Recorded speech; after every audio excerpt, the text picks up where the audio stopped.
नमस्कार। सुर्खियों के बाद खबरें विस्तार से। आपके साथ मैं हूं ललित प्रजापति। सबसे पहले बात करेंगे सीएम के दौरे की। दिल्ली और हिमाचल के दौरे से मुख्यमंत्री भूपेश बघेल रायपुर लौट आए हैं। दिल्ली में प्रधानमंत्री से मुलाकात कर सीएम भूपेश बघेल ने उन्हें राज्य में चल रही महत्वाकांक्षी योजना गोधन योजना की पूरी जानकारी दी। अगले दिन प्रधानमंत्री मोदी ने नीति आयोग की बैठक में छत्तीसगढ़ सरकार की गोधन योजना की जमकर तारीफ की। इससे मुख्यमंत्री भूपेश बघेल गदगद हैं। वहीं राज्य में विपक्षी बीजेपी द्वारा योजना का विरोध करने पर सीएम ने कहा कि पूरे देश में योजना की तारीफ हो रही है, लेकिन प्रदेश में बीजेपी को दिख नहीं रहा।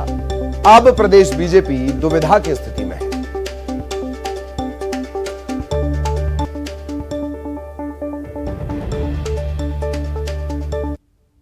गोधन न्याय योजना के बारे में वर्मी कंपोस्ट के बारे में बताया। 75 लाख क्विंटल हमने गोबर खरीदा, वर्मी कंपोस्ट भी बनाया, खेतों में डाल रहे हैं और रेट वगैरह के बारे में सारी जानकारी ली। दूसरे दिन जब नीति आयोग की बैठक हुई तब उन्होंने कृषि पे बात करते गए उन्होंने कहा कि भूपेश जी से कल मुलाकात हुई थी और बहुत अच्छा काम छत्तीसगढ़ में हो रहा है, उन्होंने प्रशंसा की। अब इनके साथ दुविधा है क्योंकि उत्तर प्रदेश भी हमारे गोधन न्याय योजना स्वीकार कर रहे हैं, झारखंड ने तो 10 के 10 गोधन न्याय योजना के अडॉप्ट कर लिया है, मध्य प्रदेश भी गोबर खरीदने जा रही है।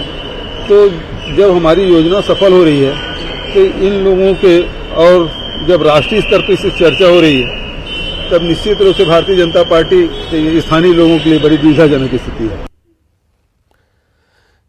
इधर दिल्ली में नीति आयोग की बैठक में सीएम भूपेश बघेल की तरफ से की गई मांगों को लेकर बीजेपी ने निशाना साधा है। नेता प्रतिपक्ष ने कहा कि राज्य सरकार ने अपनी विफलताओं को छिपाया है। बैठक हुई, इस नीति आयोग की बैठक में प्रदेश के मुख्यमंत्री के द्वारा अनेक मांगे रखी गई, लेकिन ये मांगे केवल छत्तीसगढ़ के जनता को दिखाने के लिए है कि अपने विफलता को छिपाने के लिए, क्योंकि आज छत्तीसगढ़ में सरकार की स्थिति ऐसी नहीं है कि केंद्रीय राशि का उपयोग कर सके। और सहयोगी ममता हमारे साथ जुड़ेंगी। ममता के पास आपको लिए चलेंगे और जानेंगे किस तरह से ये वार पलटवार के सिलसिले चल रहे हैं। ममता हमारे साथ जुड़ चुकी हैं।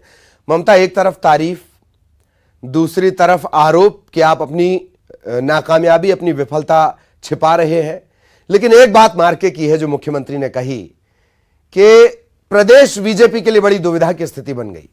ममता, ठीक है।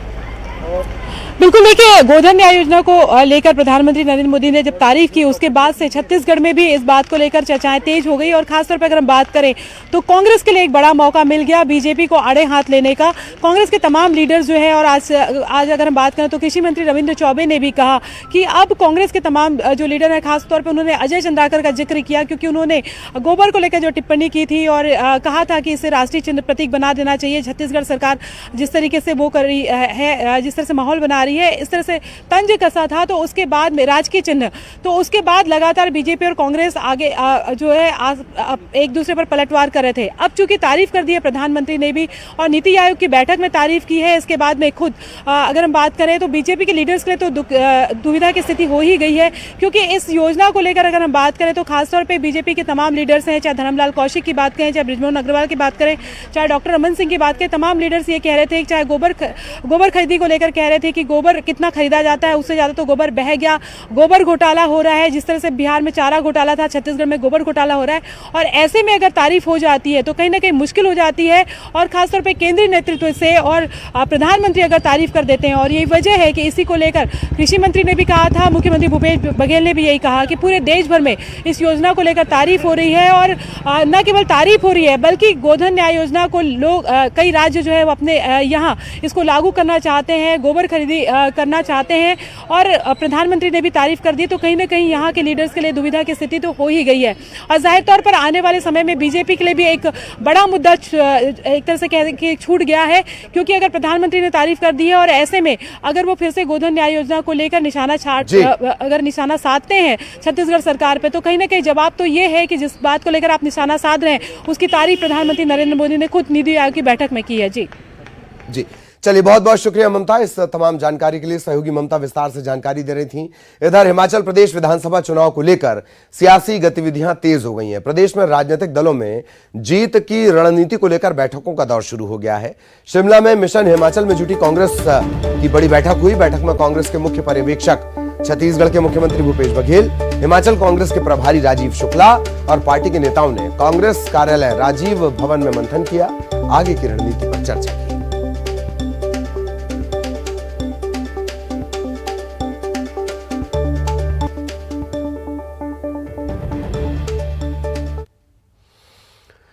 इधर मुख्यमंत्री भूपेश बघेल ने शिमला में कर्मचारी संगठनों से मुलाकात की और यह कहा कि कांग्रेस की सरकार बनने पर प्रदेश में पुरानी पेंशन स्कीम यानी पुरानी पेंशन व्यवस्था जो थी वो लागू कर दी जाएगी। हिमाचल प्रदेश में कर्मचारी पुरानी पेंशन स्कीम को लागू करने की मांग कर रहे हैं।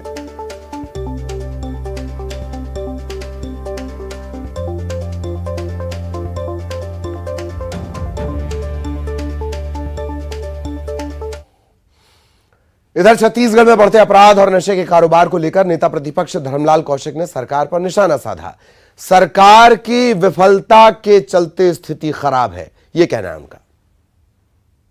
लगातार अपराध बढ़ रही है, लगातार विपक्ष के द्वारा आवाज उठाई जा रही है, लेकिन सरकार की अकर्मण्यता है कि इसको नकारने का काम सरकार के द्वारा की जा रही है।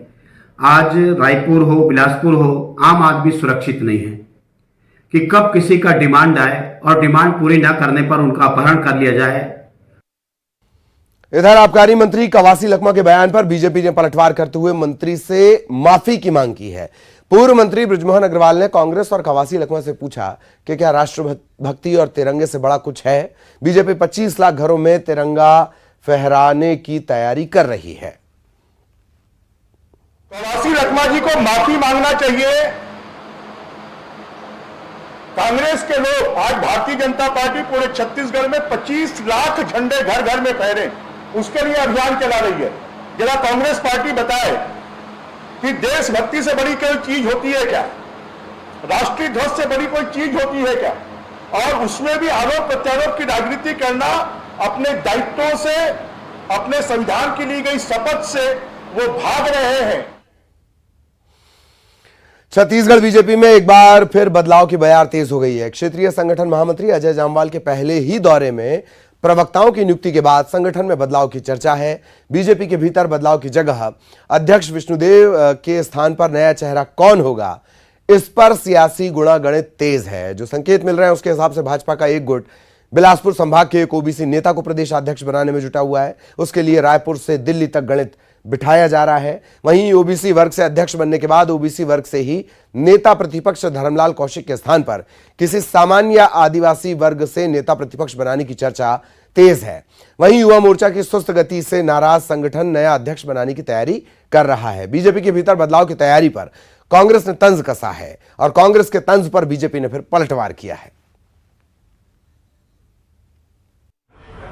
अब भारतीय जनता पार्टी के सबसे कुशल रणनीतिकार के रूप में जामवाल जी को यहाँ भेजा गया है। इसके पहले पुरंदेश्वरी जी आए, शिव प्रसाद जी आए, नितिन जी आए, पता नहीं 4-5 उनके प्रभारी आए, निर्देश दिए और चले गए। भारतीय जनता पार्टी को जनता ने ऐसी सबक सिखाई है कि वो अपने हताशा से छत्तीसगढ़ में उभर नहीं पाए हैं। अब वो नेतृत्व परिवर्तन जैसी बात है, ये उनकी पार्टी का अंदरूनी मामला है, लेकिन मुझे लगता है कि नेतृत्व परिवर्तन भी कर लेंगे तो छत्तीसगढ़ में कोई असर नहीं होने वाला है। देखिए, राजनीतिक संगठन में या किसी भी क्षेत्र में एक बदलाव या परिवर्तन एक प्रकृति का नियम जिस तरीके से होता है। समय समय पर जिम्मेदारियां बदलती है, आक्रामकता लाने के लिए, बेहतर काम के लिए समय समय पर दायित्व बदलते हैं, और ये बीजेपी के अंदर में एक हमेशा चलने वाली प्रक्रिया है, कांग्रेस में नहीं। कांग्रेस में तो एक ही परिवार जिंदगी भर लीड करेगा, वो है गांधी परिवार। रायपुर में स्वाइन फ्लू के चलते एक बच्चे की मौत हो गई। राजधानी के निजी अस्पताल में इस बच्ची का इलाज चल रहा था। कोरबा से इसे बेहतर इलाज के लिए रायपुर लाया गया था, लेकिन जान नहीं बच पाई। बच्ची हालांकि दूसरी बीमारियों से भी पीड़ित थी। हाल ही में उसे स्वाइन फ्लू होने की पुष्टि हुई थी। राज्य के epidemic control director doctor Subhash Mishra के मुताबिक बच्ची कोरबा से आई थी। इसे निमोनिया भी था। वो सीवियर रेस्पिरेटरी डिसऑर्डर से भी पीड़ित थी। इस दौरान जब बच्ची का स्वाइन फ्लू टेस्ट किया गया तब रिपोर्ट पॉजिटिव आई। हालांकि बच्ची की मौत किस वजह से हुई इसका पता लगाया जा रहा है। 4 साल की बच्ची की मृत्यु ARDS और निमोनिया की वजह से हुआ है एक निजी अस्पताल में। इसे स्वाइन फ्लू भी पॉजिटिव था। इसकी ऑडिट कमेटी जांच करके कंफर्म करेगी कि ये स्वाइन फ्लू के कारण है या अन्य कारणों से जो मौत के होते हैं वो है।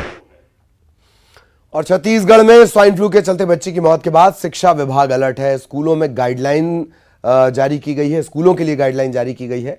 स्कूल शिक्षा मंत्री प्रेमसाय सिंह टेकाम ने निर्देश जारी किए हैं, एहतियात बरतने के लिए कहा गया है।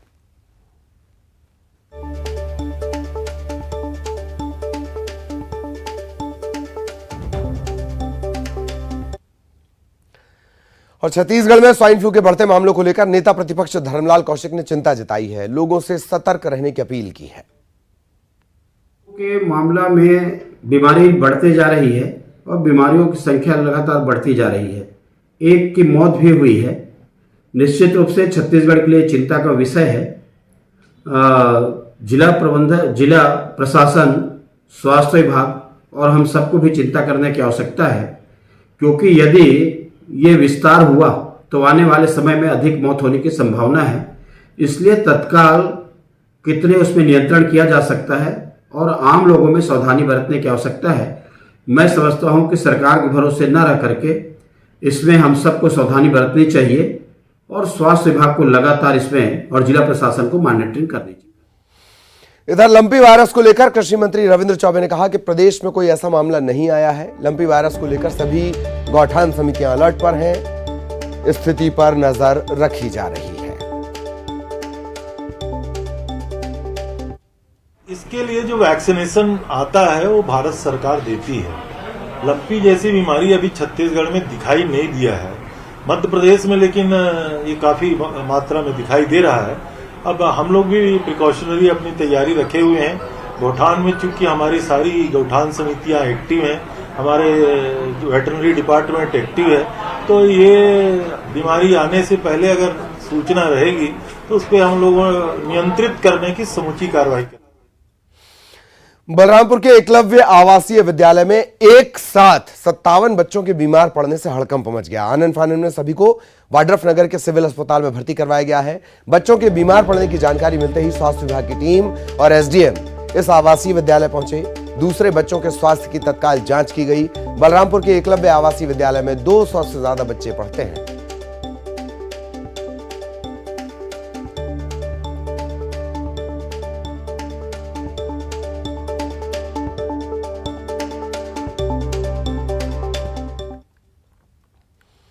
इधर बस्तर संभाग के कई जिलों में भारी बारिश के चलते एक बार फिर कई जिलों में बाढ़ के हालात बन गए हैं। भारी बारिश के चलते नदी नाले उफान पर हैं। सुकमा में लगातार बारिश के चलते नदियों में बाढ़ आ गई है। नेशनल हाईवे 30 पर पानी चढ़ाया है। नाव के सहारे लोगों को पार करवाया जा रहा है, रेस्क्यू किया जा रहा है। बाढ़ की स्थिति को देखते हुए नगर सैनिक और सीआरपीएफ के जवान यहां पर तैनात किए गए हैं। राहत और बचाव कार्य तेज करने के निर्देश दे दिए गए हैं। कमोबेश पूरे बस्तर की यही स्थिति है। दंतेवाड़ा में भी रेस्क्यू ऑपरेशन की तस्वीरें आई हैं। नदी नाले उफान पर हैं।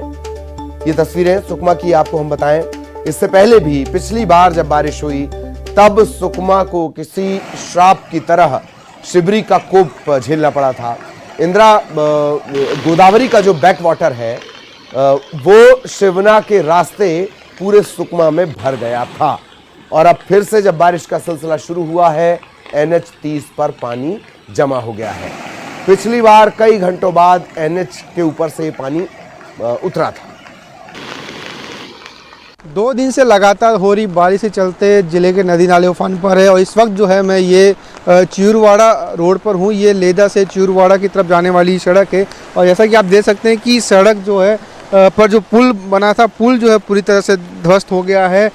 चूँकि इस इलाके में जो है बरसाती नाला है, इसके चलते पानी जो है बहाव बहुत तेज़ था, जिसके चलते जो है ये पुल ध्वस्त हो गया है। रोड जो है पूरी तरह से टूट गया है और मार्ग जो है बाधित हो गया है। ये रास्ता जो है लेदा से चियूरवाड़ा की ओर जाने रास्ता था और आवागमन जैसा देख सकते हैं कुछ लोग खड़े हैं जो उस पार जाने वाले हैं, लेकिन जो है जा नहीं पा रहे हैं क्योंकि रोड जो है टूट गया है। दादा आप कहाँ जा रहे हो? छेड़पाल। तो आप तो जा नहीं पाओगे? अभी नहीं जा पाएंगे। ये कब बना था रोड पुलिया? ये तो अभी 1 साल भी नहीं हुआ है। 1 साल भी नहीं हुआ है? हाँ नहीं। क्या नाम है आपका? मैं मंगोड़ू राम। कहाँ के रहने वाले हो? मैं तोंगपाल का हूँ। तोंगपाल का। आपको उधर जाना था? हाँ जाना था। अच्छा, तो जैसे कि बता रहे हैं कि 1 साल हुआ ही था कि बनने के बाद इसके, लेकिन बारिश के चलते जो है ये पूरी तरह से ध्वस्त हो गया है। सतीश चांडक, न्यूज़ 18 सुकमा। तो भारी बारिश के चलते ये जिसका जिक्र अभी सत्यनारायण कर रहे थे, लेदा को च्यूरवाड़ा से जोड़ने वाली सड़क पर बना पुल टूट गया। खास बात यह कि 1 साल पहले ये पुल बना है। इधर दंतेवाड़ा के बाढ़ प्रभावित इलाकों में कलेक्टर के निर्देश पर रेस्क्यू ऑपरेशन चलाया गया। भारी बारिश के चलते नदी नाले उफान पर हैं, कई लोग फंस गए थे। होमगार्ड की टीम ने पेड़ों पर रस्सी बांधी, लोगों को सुरक्षित जगहों पर पहुंचाया। कलेक्टर ने जो लोग सुरक्षित बाहर निकले उनसे बातचीत की, हालचाल जाना।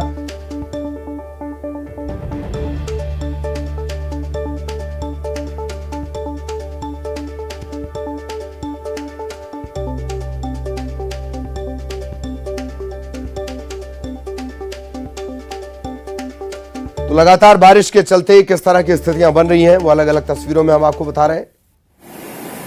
दंतेवाड़ा में भारी बारिश के चलते बाढ़ के हालात बन गए। कटे कल्याण ब्लॉक स्कूल पानी में डूब गया है।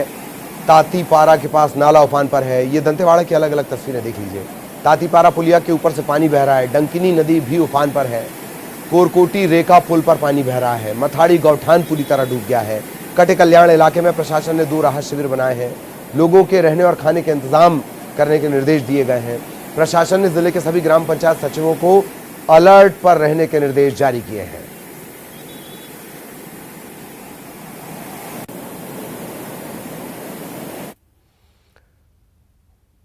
और फिलहाल मध्य प्रदेश का रुख करना होगा। बैतूल से बड़ी खबर मिल रही है। बारिश के चलते नदी उफान पर है और उफनती नदी में एक वाहन बह गया है। लगातार बारिश के चलते मांडू नदी उफान पर है और यहां पर एक गाड़ी पहुंची हुई थी, वो गाड़ी बह गई। अच्छी बात यह कि इस गाड़ी में कोई सवार नहीं था, क्योंकि ये पिकनिक मनाने के लिए महाराष्ट्र से सालबर्डी शिवधाम आए हुए थे। अचानक बाढ़ आ गई और बीच में ये वाहन फंस गया। अच्छी बात यह किसी तरह की जनहानि नहीं। सूचना पर आठनेर पुलिस मौके पर तत्काल पहुंची।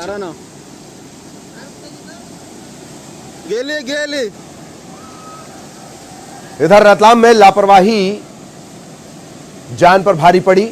करमदी रपटे पर हादसा हुआ है। बाइक सवार पिता पुत्र बह गए, तेज बहाव में बह गए। उफनते नाले को पार करने की कोशिश कर रहे थे। अच्छी बात यह रही कि ग्रामीणों की मदद से इन दोनों को बचा लिया गया।